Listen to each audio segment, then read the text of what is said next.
Hello बच्चों, class 12th में bio में आपका 5th चैप्टर वंशगति और विविधता के सिद्धांत कंटिन्यू है। इसमें आपने 8 सेगमेंट पढ़ लिए थे और नेक्स्ट सेगमेंट आपके सामने है, पढ़ोगे आप।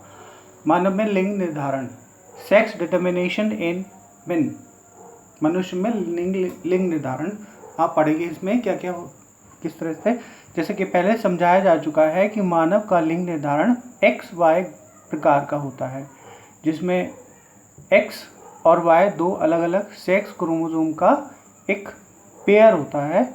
मैंने बताया था आपको ऑटोसोम होते हैं। ऑटोसोम की संख्या 22 जोड़े होते हैं, 44 गुणसूत्र होते हैं, और उसके बाद लास्ट जोड़ा जो होता है, नेक्स्ट लास्ट पेयर होता है सेक्स क्रोमोसोम का, वो मेल में XY और फीमेल में XX होता है। तो कुल मिला के 24 जोड़े वो, 22 जोड़े वो और 23 जोड़े, 46 गुणसूत्र दोनों में एक एक करके हो गए। कुल 23 जोड़े क्रोमोसोम में 22 जोड़े नर और मादा में बिल्कुल समान एक जैसे होते हैं, जिन्हें अलिंग गुणसूत्र या ऑटोसोम कहते हैं। मादा में X क्रोमोसोम का एक जोड़ा भी होता है और नर में X के अतिरिक्त एक क्रोमोसोम Y होता है, जो नर लक्षण का निर्धारक होता है। नर में शुक्र जनन के समय 2 प्रकार के युग्मक बनते हैं।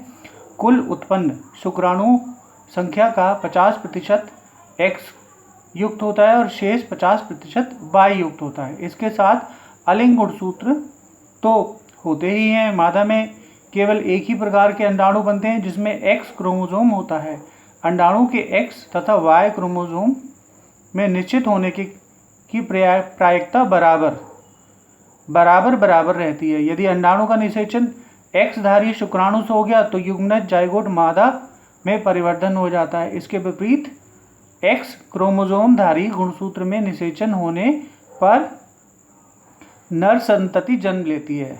स्पष्ट है कि शुक्राणु की आनुवंशिक संरचना ही शिशु के लिंग का निर्धारण करती है। स्पष्ट है कि शुक्राणु की आनुवंशिक संरचना ही शिशु का निर्धारण करती है। यह भी साफ है कि प्रत्येक गर्भाशय या प्रत्येक गर्भावस्था में शिशु के बालक या बालिका होने की प्रायिकता 50% रहती है। यह हमारा दुर्भाग्य है कि समाज में बेटी पैदा होने के लिए माता को ही दोषी माना जाता है, दोष देता है। इसमें गलत धारणा के कारण उनके साथ दुर्व्यवहार होते आए हैं।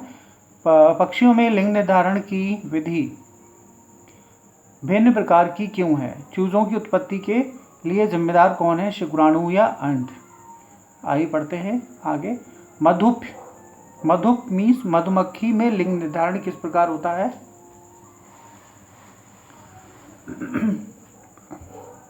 5.6.2 मधुप में लिंग निर्धारण।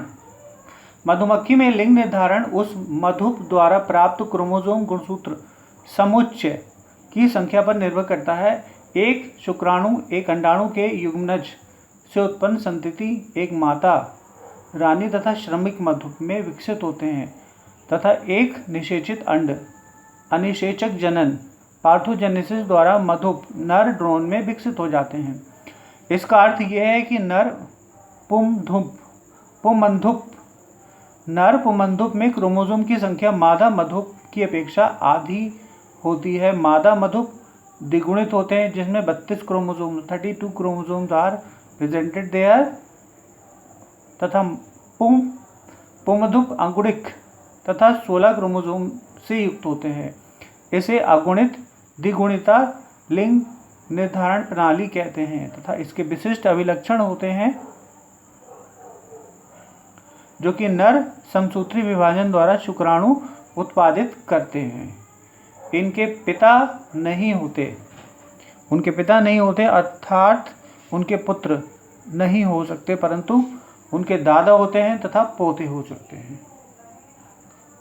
ओके बच्चों, thank you so much for watching my video.